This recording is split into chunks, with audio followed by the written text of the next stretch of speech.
Welcome back to Arya sir maths plus motivation. आज हम बात करेंगे बहुत ही इंपॉर्टेंट टॉपिक मैथमेटिक्स, जो कि कंपटीशन लेवल पर खासकर सीटीईटी और यूपीटीटी में इस तरह के क्वेश्चन पूछे जाते हैं। बहुत ही इंपॉर्टेंट क्वेश्चन पूछे जाते हैं। आप देख सकते हैं यहाँ पर आज हम बात करेंगे गुणनखंडों की कुल संख्या। कोई भी संख्या दी होगी और उसमें गुणनखंडों की कुल संख्या कितनी होगी ये पूछा जाता है।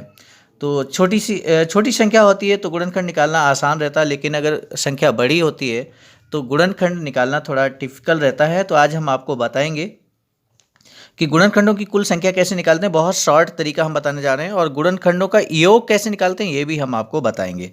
तो सबसे पहले आइए गुणनखंडों की कुल संख्या कैसे निकालते हैं वो हम आपको बता देते हैं। बहुत सिंपल तरीका हम बताने जा रहे हैं।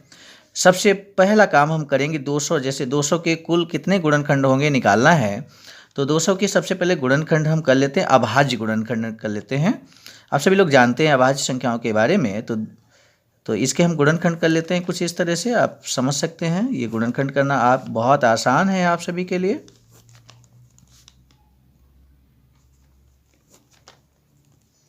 तो आपने देखा यहाँ पर 200 के जो गुणनखंड आए हैं वो गुणनखंड आए हैं 2 गुणे 2 गुणे 2 और गुणे 5 गुणे 5, ये संख्या आई है। अर्थात 2 3 बार है तो 2 की घात 3 लिख लीजिए, और 5 2 बार है तो 5 की घात 2 लिख लेंगे।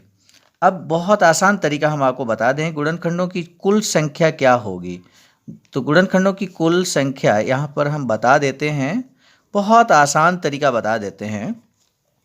ये जो घात है 2 की घात यहाँ पर क्या है 3 है, तो इसमें क्या लिखेंगे 3 + 1, 1 जोड़ दीजिए और गुणा का निशान लगा दीजिए।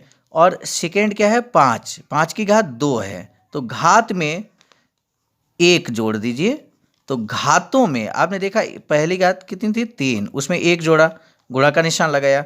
दूसरी संख्या दूसरा गुणनखंड का घात क्या था 2, तो 2 में 1 जोड़ दिया। तो यहाँ कितना हो जाएगा 3 और 1 4 हो गया, और 2 और 1 कितना हो गया 3, यानी कि 4 तियाँ 12। तो इस तरह से बहुत आसानी से एग्जैक्ट आंसर निकाल सकते हैं गुणनखंडों की कुल संख्या कितनी होगी, तो 12 होगी। यही क्वेश्चन मान लीजिए यहाँ पर है 200 के कुल कितने गुणनखंड होंगे। तो 200 के कुल कितने गुणनखंड होंगे ये तो हो गया यहाँ पर। 200 के सभी गुणनखंडों का योग हमें बताना है। तो योग कैसे हम निकालेंगे ये भी हम आपको सिंपल तरीका एक बता देते हैं।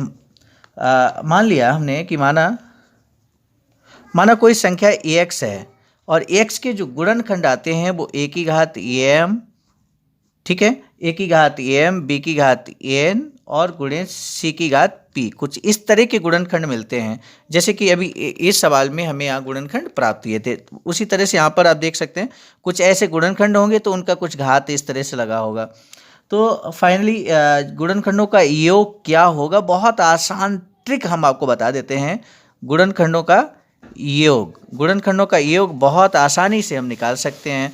तो गुणनखंडों का योग जो है निकालने का तरीका है, जैसे यहाँ पर आप देखिए जो आधार जो संख्या है a, b और c है, तो आधार यानी कि हम लिख लेंगे a-1 अपान a-1 लिख लें, लेकिन ऊपर हम लिख लें यहाँ पर जो घात है वो am + 1 लिख लेंगे इस तरह से।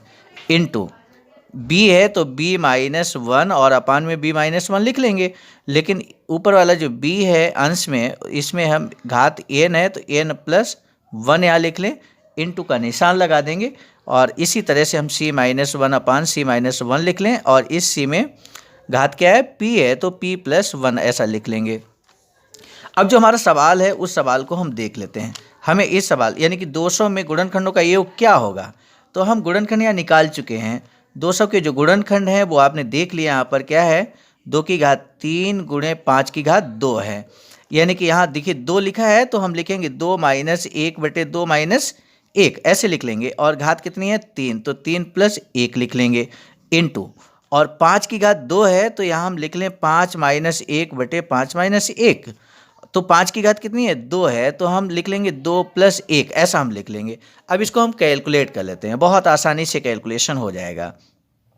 2 की घात यहाँ क्या आ जाएगा 4 हो जाएगा, तो 2 की घात 4 माइनस का 1 और बटे में 2 से 1 घटाएंगे तो 1 बचेगा, इनटू 5 की घात 2 1 3, यानी कि 5 की घात हो जाएगा 3 माइनस का 1 और 5 से 1 घटाएंगे तो 4 बचेगा, इसको हम सॉल्व कर लेते हैं तो क्या हो जाएगा, 2 की घात 4, यानी कि 2 की घात 4 का मतलब सभी लोग जान रहे हैं कि 2 गुणे 2 गुणे 2 गुणे 2, 2 दूना 4, 4 दूनी 8, 8 दूनी 16, यानी कि 16 माइनस 1 बटे में 1 है, इंटू 5 की घात 3 का मतलब 5 गुणे 5 गुणे 5, 3 बार 5 पचम 25, 25 पंचे 125, 125 आया, माइनस का 1 बटे में 4 है, तो 16 से 1 घटाएंगे ये 15 आ जाएगा, और 125 से 1 घटाएंगे तो 124 आ जाएगा, बटे में कितना है 4, कैंसिल कर लेते हैं, 4 एक 4, 4 3 12, 4 एक 4, यानी कि 15 गुणे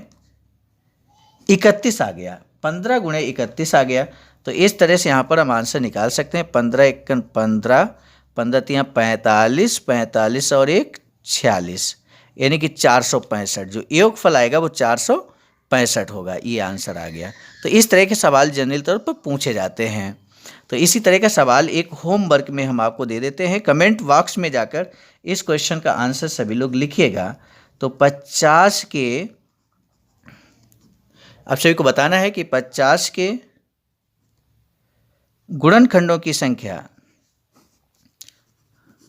50 के गुणनखंडों की संख्या क्या होगी, संख्या तथा उनका योग भी ज्ञात करना है, उनका योग क्या होगा।